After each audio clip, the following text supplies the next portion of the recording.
Hali gani mtazamaji wa Gift Online TV, nikukaribisha tena kutazama kila ambacho kiko mbele yako kwa siku hii ya leo. Kocha wa Simba Suleiman Matola ameonyesha wazi masikitiko yake kufuatia kushindwa kwa shambuliaji wake kutumia nafasi muhimu alizozipata katika kipindi cha kwanza cha mchezo wa Mzizima Derby dhidi ya Azam FC. Matokeo ya kipute hicho yalikuwa pigo kwa Simba baada ya kukubali kichapo cha mabao 2-0 katika uwanja wa Benjamin Mkapa. Katika dakika 45 za mwanzo, Simba ilionekana imara na iliongoza mchezo kwa kiwango cha juu, ikatengeneza nafasi kadhaa za wazi. Hata hivyo, changamoto ilionekana kuwa kubwa ni ukosefu na umakini, utulivu mbele ya mlango, hali iliyofanya mabao ambayo yangewapa uongozi mapema. Licha ya kutawala eneo la kiungo na kumiliki mpira, safu ya ushambuliaji alionekana kususa washambuliaji wao Jonathan Sow, Suleiman Mwalimu na Steven Mukwala, wakipata nafasi ya kucheza vipindi viwili tofauti, lakini bado hawakuweza kuonyesha makali yaliyotarajiwa kutoka kwa. Ulegevu huu uliwapelekea mashabiki na benchi la ufundi kutafuta majibu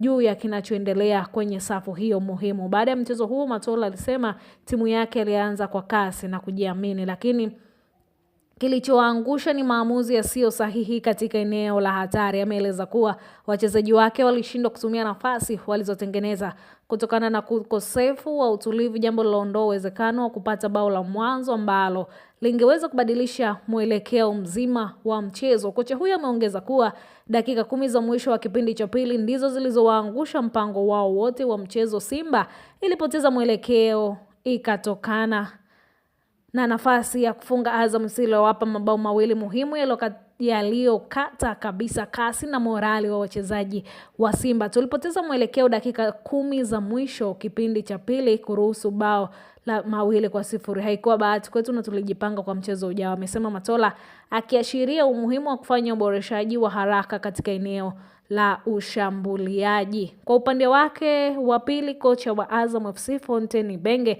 alikiri kuwa hawakuanza mchezo vizuri. Alibaini mapungufu hayo, alifanya marekebisho muhimu kipindi cha pili ambayo alibadilisha mchezo kabisa.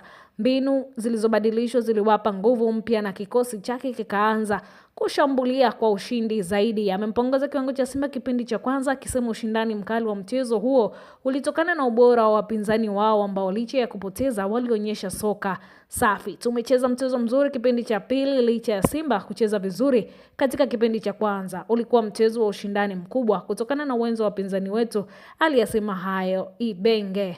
Kwa hiyo hii ni Gift Online TV. Endelea kusubscribe, kushare, kulike pamoja na kucomment. Wewe ambaye tayari nikupe kongole kwako, nikwambie tu usiache kutufuatilia Gift Online TV kupata taarifa kamili za kiburudani, za kimichezo, lakini pia za kijamii, ili uweze kujua sasa Simba imepigwaje hapo na Azam FC. Endelea kufuatilia Gift.